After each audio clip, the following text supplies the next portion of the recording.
science, engineering, medicine, chemistry, physics, biology, humanities, cardiology, entrepreneurship, public health, global aeronautics, science communication. Hello everyone, I'm Gareth Mitchell. I hope you're well. Today, are you a risk taker? Well, you could do with someone to calculate the risk before you jump in, if you're an investor. We're in the business school hearing about actuarial risk and investment areas including climate change and mitigation. Business and entrepreneurship are up for discussion at our Enterprise Lab too, as a new podcast sets out to overturn some stereotypes. I think I realised, I guess in the entrepreneurship world, it seems to be dominated by maybe a certain type of person, personality, background. And I really just wanted people to hear the stories of people who are maybe from a different background, maybe people they don't usually associate with being entrepreneurs or having successful ventures. And we hear about the science and art of Beatrix Potter. The Imperial College Podcast. All right, well, we're going to start by jumping into our news section. Ryan O'Hare is here, and we have the latest research on Omicron. So what do we know then, Ryan? Hi, Gareth. Yes, so this is some immunology research that may help to explain why we've been seeing so many people get reinfected with the virus in the recent waves of COVID-19, which have been driven largely by the Omicron variant. What's the research they've been doing? Well, it shows that Omicron isn't great at boosting your immunity or providing you with extra protection against reinfection in future.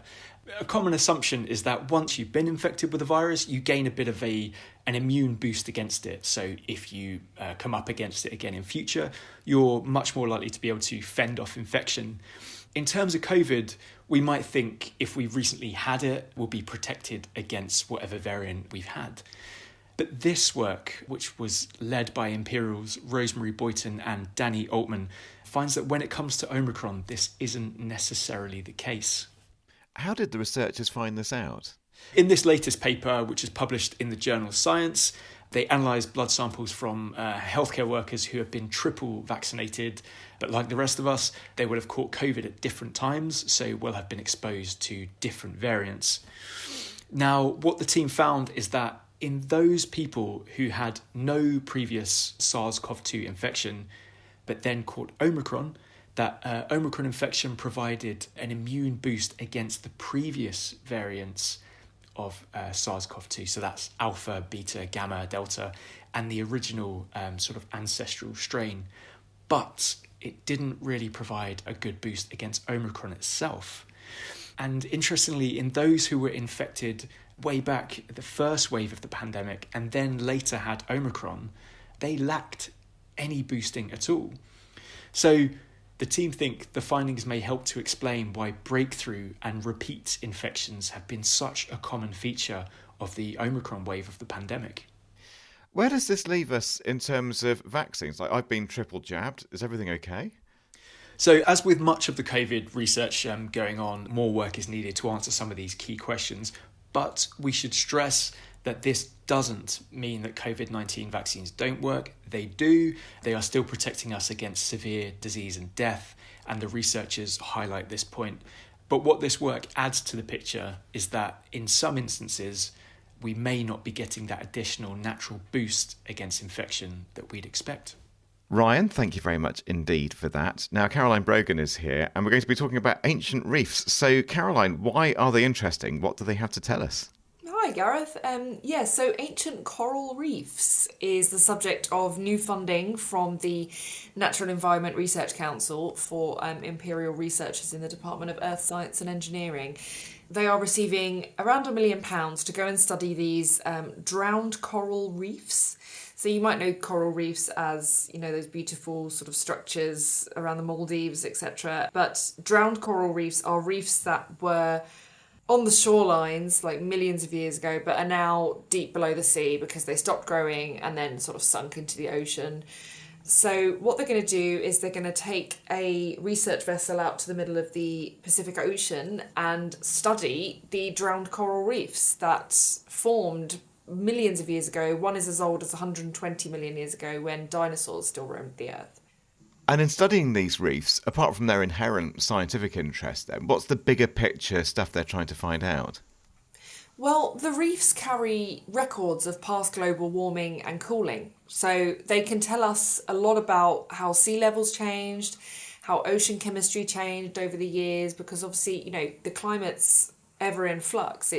We're always either getting warmer or cooler, although we're definitely getting warmer now. So understanding how the climate changed in the past can help us to understand the current climate crisis that we're experiencing. But there are gaps in our knowledge, right? So studies of the magnitude of sea level change, for example, extend to about 30 million years in the past based on coral reefs. But there's a reef that they're looking at that's about 120 million years old. So they're going to find out a lot more information than we currently have about the changing climate based on these reefs. All right, Caroline, that's fascinating. Thanks very much indeed for that. Well, we're going now from reefs in the sea to forests on the land. And is reforestation an investment opportunity? If so, you'll want someone to gauge the risks versus the potential benefits. So it's worth having Dr Enrico Biffis at the Business School on speed dial. As Associate Professor of Actuarial Finance, climate change and mitigation are high on his agenda.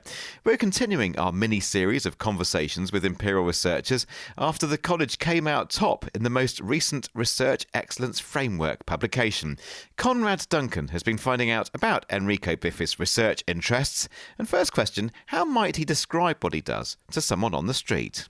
I model risk. I build risk models to address a variety of problems. I look at how to allocate resources optimally, how to transfer or share risks best possible way so as to make the life of corporates and individuals much easier. Have you always been interested in business and risk management? Do you remember when this first captured your imagination? I have a background in applied mathematics, and I think very early on I developed a strong interest to go beyond the more theoretical, methodological aspects of the discipline and try to make a difference in the real world. How has your research area kind of changed over the years? How has it developed? So I started looking at various interesting problems faced by financial institutions, in particular insurance companies or pension funds. But then over time, I think, especially because of my work at Imperial and I live in such an important market, such as the London market, I came across a number of what I call exotic risks, typically very large risks, for example, related to natural catastrophes, terrorism, and all sorts of things. That gave me an opportunity, essentially, to look at these fairly unexplored problems and try to deploy my skills to provide interesting solutions. So that has proved to be very valuable in the last few years because my interest has shifted very much in the direction of sustainability and environmental risks. And so having developed quite a bit of expertise in a space where non-standard risks are the norm, all of a sudden I found myself being able essentially to look, for example, a different dimension of climate risk, trying to deal, for example, with the challenges of longer-term projections pertaining to how climate might evolve, for example, under different policies society might be able or not be able to implement going forward. So in that sense, there's been a gradual and systematic shift and orientation towards the sustainability issues with a strong emphasis on different issues related to climate change and climate finance as a possible way of addressing these sort of problems. And what are you working on now? What are your projects at the moment? So at the moment, I have two strands of research that I find very exciting. One is about the design of climate risk scenarios that could be used by market participants to understand how the world might look like in the face of climate change, where by climate change we mean the possibility that weather patterns might change, creating a number of challenges for different value chains.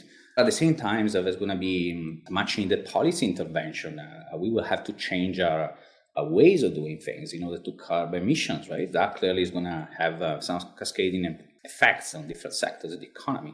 So I find it really fascinating, given the challenges posed by these long-term projections, to try to create scenarios that can be used in order to better understand vulnerabilities and try to adjust or rebalance one's exposures in order to make the most of any opportunities, green opportunities, but at the same time trying to mitigate some of the shocks that might arise there. Another exciting project, which is still related to climate change, is related to one of the most natural technologies to capture carbon, and this is forestry. So we have a beautiful project essentially where we are looking at forestry-linked assets and trying to make them become mainstream as natural carbon-based assets that could be part of the portfolio of investors, thereby offering the opportunity to provide resources to reforestation initiatives and at the same time helping the world along the journey to a low-carbon economy. What advice would you give to young people who are considering a career in research? I would advise to work on something that's really important to you as a person, as a researcher. So in a way, of course, there is the struggle to solve a problem, to promote it, for example, among the academic community, to publish it in a journal. It takes a long time to develop your career, but at the same time, I think it's very important never to lose sight of the reason why we are doing this, right? So ultimately, being able to talk to people and explain to people, for example, how you think some situations could be addressed or understood through the lens of a particular model or particular results of some analysis is always what should be the main driver of whatever you're doing. So don't get distracted by the short-term difficulties of the career of a researcher and focus on the long-run goal and what can actually be delivered beyond the immediate circle of your peers. Enrico Biffis speaking to Conrad Duncan, and we'll continue our researcher catch-ups in coming editions. Well, if you like business and enterprise podcasts and you want some great stories from Black and Black mixed race entrepreneurs, then the new Enterprise Lab Black and Found podcast is for you. So we're going to hear some excerpts from the podcast, as well as Hayley Dunning's conversation with one of its hosts. Hi, my name is Bosede Ogunleye. I work in Imperial's Enterprise Lab and I'm an Innovation and Entrepreneurship Manager looking after coaching and mentoring.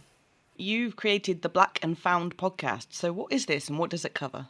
I guess the inspiration for the Black and Found podcast was a desire to hear the stories and voices of Black heritage ventures and founders. I really had a desire to kind of showcase the incredible talent and stories that I think are often missing from the entrepreneurship ecosystem and narrative. So what do you hope listeners get from the podcast? I think for me it's just a perception thing, really. I think I realise, I guess in the entrepreneurship world, it seems to be dominated by maybe a certain type of person, personality, background. And I really just wanted people to hear the stories of people who are maybe from a different background, maybe people they don't usually associate with being entrepreneurs or having successful ventures. And what's really exciting is that every individual on the podcast is really different. So yes, they have in common that they're all Black heritage, but they're all different. Some are based in the UK, a few based in Ghana, some are older, some are mixed, some are not. And just to run through, so we're really exciting. We've had the first podcast episodes with Alberta Asafo Asamoah, who's an alum from the business school, and she's got an e-commerce platform based in Ghana. Second episode is with Michelle Palmer, who's an IVMS mentor, and she's got a business she's had for years called A Difference Engine. Third episode is with another Imperial alum, so Nate Makabuag, who's got the amazing Koala Prosthetics. And a fourth is with a fourth alum, Nana Nyanteki, who has a company called Spinny AI. And excitingly, we're doing a bonus episode which will have someone who's actually a VC who's working with Imperial on promoting the Black Scholarship Fund. So, all Imperial associated have come through us and now doing great things. And you've brought some clips of some of those interviews to share with us. So who have we got first? So the first one is from Nate Makabuag. So he was at Imperial and he also participated in our Imperial Venture Mentoring Service. And he's got this really inspiring, amazing company called Koala Soft Prosthetics. And they create prosthetics for people who've had limb loss. And in this clip, he's talking about the importance of a team. How you need to work with people who can help to develop and create your idea and make it successful. The lone wolf never succeeds. It's always the team. And so no, it's what I actually do day to day is nothing like what I thought I'd be doing, and this is crazy rewarding. The most fun bit is actually following on from that. It's like it's seeing what other people do. Okay, so who's up next? So next clip is from Alberta Asafo Asamoah. She has two businesses actually, which is amazing. But this clip, she's talking about the experience of Black founders. And I think particularly how Black founders feel they have to prepare and get ready, maybe more than their counterparts because of maybe misconceptions about being Black and being an entrepreneur. A lot of Black founders would sometimes create businesses that may impact the community. And unfortunately, I think when you look at maybe sort of the population, some venture capitalists and investors probably don't see that there's a big market size for that, but there actually is, and you will find that evidence does show that some of the businesses that are targeted to our community do well, because we do buy into that, because obviously whether it's hair care business or whatever convenience businesses, there is a space for that, and I think some venture capitalists don't see themselves in those businesses, so there's a bit of bias that goes along with that. And so lastly, who do we have here? So the last one is from Michelle Palmer, who is the only podcast guest who's not an Imperial alum, but she is an Imperial Venture Mentoring Service mentor, which is amazing. And she's talking about her amazing business, the Difference Engine. And I think just about the journey she's had in terms of growing it to get to where it is. And it's doing fantastically well. I was of the kind of old school thinking of growing your business slowly and organically and preserving your cash. So I took my savings, my £7,000 worth, and I had to buy the equipment to get the business going, but also ensure there was just a little bit left to be able to pay the bills for the first month or so. That was it. But the business had to generate cash very quickly and it had to be profitable very quickly. I'd moved from a position of working in corporate where every month my salary would land reliably in my bank. I knew what was coming in. I knew what all my overheads were in terms of my mortgage and my bills and so on, to actually giving all of that up and try to make £7,000 last for as long as it possibly could until I could get the business quickly, and it had to be, into a profitable situation. So it was tough. These are great teasers. So where can people go if they want to listen to the whole episodes? So we are on Spotify and on Apple. We've also got a website link directly for all the podcast episodes. At the moment, 3 are on there. The 4th one should be coming out soon, and then the 5th probably in July. So yeah, we'd love it. People can listen. It'd be great to get some feedback and just really spread the word about the amazing work that these Black Heritage founders are doing. And if people are inspired to get involved, can they maybe come on your next series? Yeah, I'd love it. So we are hoping to do a second series, which is really exciting. I'd definitely love to hear from more Imperial associated Black Heritage founders and ventures, but even those outside of Imperial. What I'm loving about the current series is that everybody's so different. So yes, please do contact me, contact the Enterprise Lab to find out more. Yes, please do. You can get in touch with the team via the Enterprise Lab website. That's imperialenterpriselab.com. And if you're looking for the podcast, search for Black and Found. And it's very easy to locate on Spotify, Apple and beyond. Well, finally, one of the big draws over the weekend at the Great Exhibition Road Festival was an event called The Art and Science of Beatrix Potter. The author brought together wildlife and vivid storytelling in her much-loved characters, making Potter a firm favourite for millions of children around the world. Alongside her writing, Beatrix Potter was a conservationist and natural scientist. Her story and her life are the subject of the V&A's current exhibition, Beatrix Potter, Drawn to Nature. At the festival, curator Anne-Marie Bilclough told visitors about the exhibition, and Anne-Marie also spoke to our very own Maxine Myers. Beatrix Potter was really interested in nature all around her. She kept a lot of pets, they collected specimens, she observed them. She also later on became interested in mycology, or the study of fungi, and started to study that quite seriously in a scientific way as well. What do you think sparked that interest in terms of nature and science and conservation? What would have sparked it, do you think? Her family, I think, besides being quite artistic, they were calico printers, one branch of the family, and her father was an amateur photographer, so they had this interest in art. Her mother liked painting as well. But they also seemed to be interested in science. So, for example, when they went on holiday to Scotland, they seemed to be members of the Perth Institute, what's now known as the Perth Institute, and went to listen to lectures. She was taught to be inspired by nature and to observe nature and draw nature. And can you just tell me just a little bit about the illustrations, especially in terms of what she observed and the wildlife side of things as well? She would draw a lot of portraits of her pets, but also the nature studies and landscapes. But also she drew anything and everything, including objects as well. So if you look at some of the illustrations in the books, for example, all of the objects, the handkerchief, the doll's house furniture, they were also real objects as well that she was copying. Can you tell me a little bit about her conservation work, especially once she made the decision to settle in the Lake District? So what did she do? Well, first of all, she bought a very large sheep farm called Troutbeck Park, and that was because she recognised that the Herdwick sheep breed was quite integral to that landscape. It's called a cultural landscape, so man and animals have shaped it over thousands of years.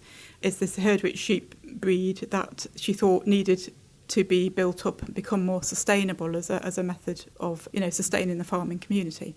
She was actually elected the first female president of the Herdwick Sheep Breeders Association, which unfortunately was a post that she was unable to take up because she died before she could take it up. And during your talk, something that was quite surprising to me is that she was an entrepreneur, so she had the foresight to merchandise some of her work, such as Peter Rabbit.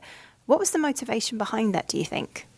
Immediately after publishing The Tale of Peter Rabbit, that she actually made a doll. So she would write to the publisher and say, I've been having a go at making the doll, perhaps trying to persuade them to try and sell it. She also invented quite soon after that the Peter Rabbit race game, but also had opinions on how they were being manufactured as well. So there were lots of letters later on when she was branching out into all different directions, where she'd comment on how well something was made as well. And she even suggested at one point that when China was in short supply, that why don't they start making mugs out of stoneware? Which was quite, forward thinking, really. She said all the farmers around here, they drink from mugs, not china cups. But later on, she started to recognise that this was an asset that she could use to raise money to buy land. It wasn't about her owning this land, it was about her passing it on for future generations. Can you just tell me a little bit about the exhibition at the V&A on Beatrix Potter? What can people expect? We covered all these sort of different achievements of her interest in natural science, her book illustration and writing, and also the later life as a farmer and conservationist as well. So it's called Beatrix Potter Drawn to Nature, and we wanted to present this broader story because there's, things that people don't necessarily know about Beatrix Potter. We're lucky to have, a very large collection of Beatrix Potter, and we're collaborating with the second largest collection of Beatrix Potter material in the world, the National Trust. We've got everything from, early family photographs, early artworks, including something dating back to when she was 8 years old, and so sketchbooks, artworks for the books, and also this sort of what I was talking about, the illustrations of mycology and natural science as well. And as part of being the curator, you had access to her private diaries. Was there anything that you found out about her that you didn't know, or you found, that's a bit surprising? What I found surprising was really the fact that she was quite willing to talk to experts at, the Natural History Museum to talk about science and meet up with them to discuss fossils, for example. It was her confidence, I think, was one of the most surprising things I found out in the diary. That she was quite shy, or...? Well, she describes herself as shy, and I'd read that in biographies. But all this, that she'd arrange meetings with, for example, a geologist to discuss fossils at the Natural History Museum, or she'd go and discuss mycology in some detail with curators at the Natural History Museum as well, and also taking her drawings to show people. So she took a portfolio of her archaeological drawings to an exhibition in London so that she could show to the archaeologist. It's quite... quite a determined, confident thing to do. That's Anne-Marie Bilclough speaking there to Maxine Myers at the Great Exhibition Road Festival. Well, that's it for this edition, but just before I leave it, do come and take part in our survey. Now, we've gone from just doing them every now and again to having just an ongoing survey. We just constantly want your thoughts and your feedback, what you like, and also what you think we could do to make the podcast better. So please help us out. Go to the Be Inspired section of the Imperial website. That's Be Inspired. And we're under social and multimedia. And come along, be honest with us, and tell us what you think. In the meantime, I'm Gareth Mitchell, saying thank you very much indeed for listening. I'll see you next time. Bye-bye.